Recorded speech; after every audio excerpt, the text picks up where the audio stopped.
ఉషోదయం ప్రేమించు కాపరి ఉషా కిరణాలు ఉదయకాలపు వాక్య ధ్యానంకు మిమ్మల్ని ఆహ్వానిస్తున్నాం. ప్రార్థన.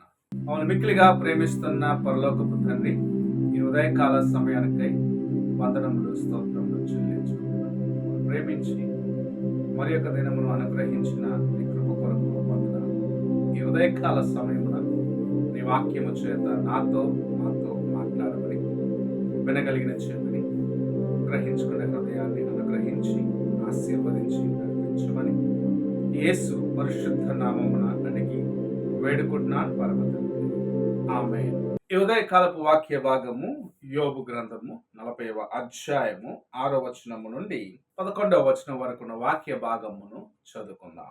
అప్పుడు యెహోవా సుడిగాలిలో నుండి ఇలాగు యోబుతో ప్రత్యుత్తరమిచ్చెను. పౌరుషము తెచ్చుకొని నీ నడుము కట్టుకొనుము, నేను నీకు ప్రశ్న వేసెదను, నీవు ప్రత్యుత్తరమిమ్ము. నీవు నా న్యాయమును బొత్తిగా కొట్టివేసెదవా? నిర్దోషివని నీవు తీర్పు పొందుటకై నా మీద అపరాధము మోపుదువా?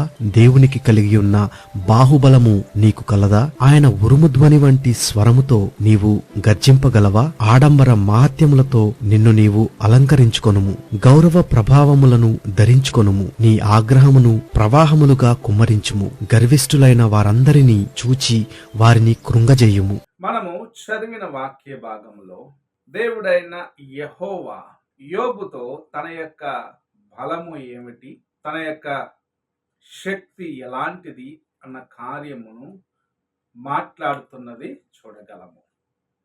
38వ అధ్యాయము 1వ వచనములో మనము చూసినట్లయితే దేవుడైన యెహోవా యోబుతో మాట్లాడటం ప్రారంభించి, నీవు నాతో వ్యాజ్యం ఆడతావా, నాతో పోరాడతావా అన్న రీతిగా ప్రశ్నించడం మనం చూడగలం. దాని యొక్క కంటిన్యూషన్ అది చదువుకుంటూ వస్తే ఈ కార్యంను మనం చూడగలం. భక్తుడు తాను దేవుని ఎదుట ఎలాగూ పొరపాటు చేస్తున్నాడు గ్రహించుకొని, నేను ఇంకా మాట్లాడలేనని తన యొక్క నోటిని కప్పుకుంటున్నాను అని దేవుని సన్నిధిలో తన యొక్క హృదయమును ఆయన తెరచి మాట్లాడే సంఘటన మనం చూడగలం. ఈ ఉదయకాలమున ఈ కార్యం అనగా 38వ అధ్యాయం నుండి మనము చదివినట్లయితే మనకు నేర్పిస్తున్న పాఠం ఏమిటంటే, నీవు దేవునికి విరోధముగా మాట్లాడేదానికి నీవు ఎంత మాత్రము అధికారము కలిగిన వ్యక్తిగా లేవని. నీకు కష్టము రావచ్చు, ప్రభు నీ జీవితంలో శోధన అనుమతించుండొచ్చు, నీ జీవితంలో దుఃఖమును అనుమతించుండొచ్చు. అవి నీ మేలు కోసమే. నీవు దేవుని యొక్క హస్తములో ఉన్నావు అని గ్రహించుకొని శోధన సమయంలో ఆయన యొక్క చేతిని పట్టుకునేదానికి ప్రయాసపడమని ప్రభు సెలవిస్తూ ఉన్నాడు. యోబు జీవితంలో మనము చూసినట్లయితే 1వ అధ్యాయంలో ఆయన అపవాదితో ఒక సవాలు విసిరినాడు. ఏమని? నా సేవకుడైన యోబుని నీవు చూసినావా?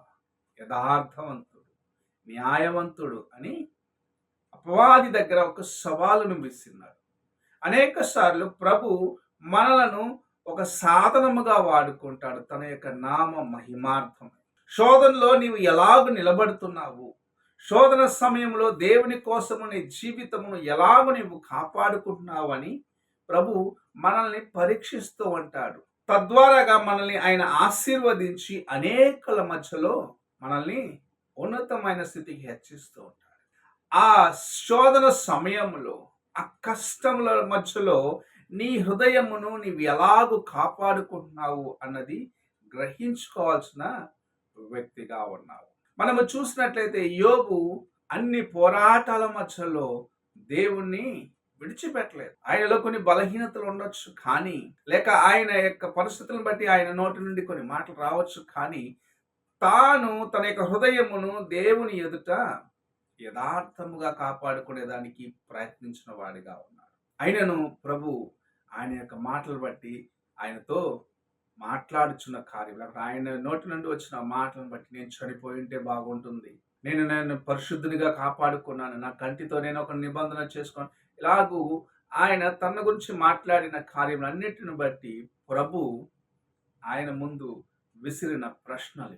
మనము కూడా అనేక సార్లు దేవునికి కన్నులు లేవు. ఎన్నిసార్లు ఈ మాట చెప్పుట, దేవునికి కన్నులు లేవు, నన్ను చూడటమే లేదు, నాకు ఇన్ని కష్టములు వస్తాయన్నా, నేను ఎంత ప్రార్థన చేసినా నాకు జవాబు రావట్లేదు అని ఎన్నిసార్లు నీ హృదయంలో నీవు దేవుని దుఃఖపరిచినావు. ప్రభు నీతో మాట్లాడుచు ఉన్నాడు.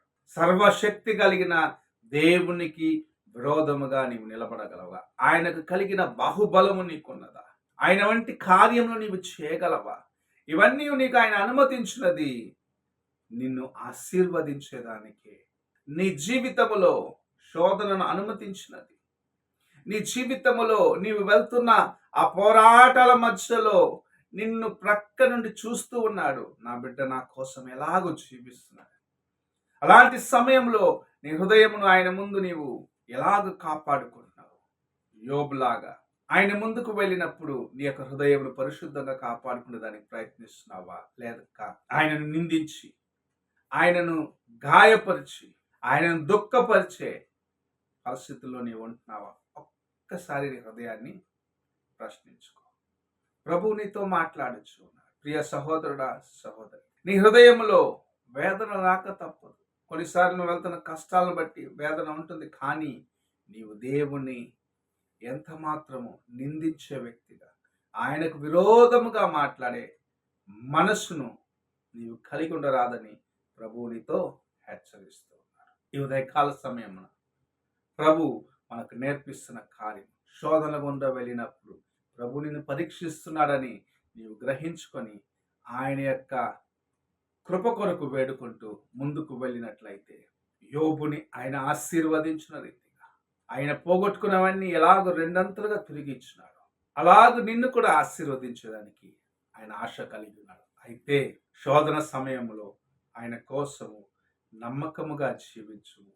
శోధన సమయంలో వ్యర్థమైన మాటలకు స్థలమిచ్చి నీ హృదయాన్ని కలవరం చెందనీయకుమని ప్రభు మాట్లాడుచు ఉన్నాడు.